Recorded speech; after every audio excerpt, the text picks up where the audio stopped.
السلام علیکم سامعین کرام، 29 ربیع الاول ہے، 5 نومبر ہے۔ آج کی خبروں کی شروعات بچوں کی تربیت سے کی جا رہی ہے۔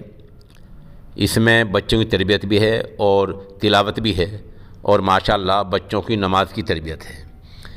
یہ معاملہ ہے مغربی اتر پردیش کے شہر سہارنپور کا، جہاں مسجد ڈھولی کھال میں قاری محمد شاداب صاحب کے شاگردان نشید بچے ہیں، وہ ماشاءاللہ نماز پڑھ رہے ہیں، اور ایک استاد قاری محمد مزمل صاحب مسجد میں نماز ادا کرا رہے ہیں۔ یہ اسی کا پورا منظر ہے جو دیکھنے قابل ہے۔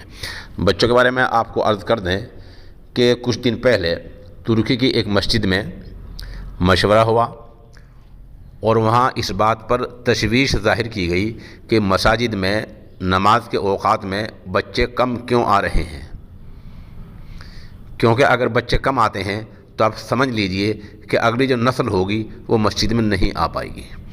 اس سے پہلے اس نامہ نگار نے گاؤں تترواڑہ میں مرحوم حضرت مولانا ابوالکلام قاسمی رحمۃ اللہ علیہ کا ایک بیان سنا ہے۔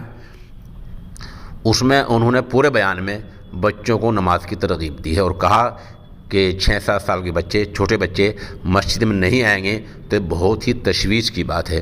بہرحال اس نیک فال کے ساتھ ہم اس بچوں کی ٹریننگ کو ڈال رہے ہیں کہ یہ تمام جگہ دہرائے جانے والی بات ہے، اور بچوں کو مسجد میں لانے کی ضرورت ہے۔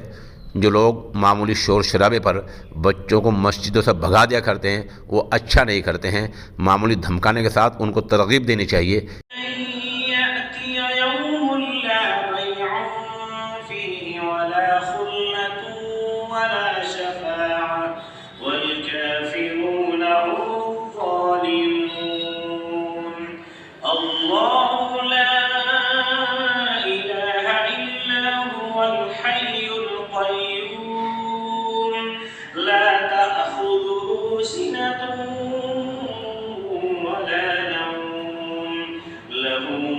السماوات وما في الأرض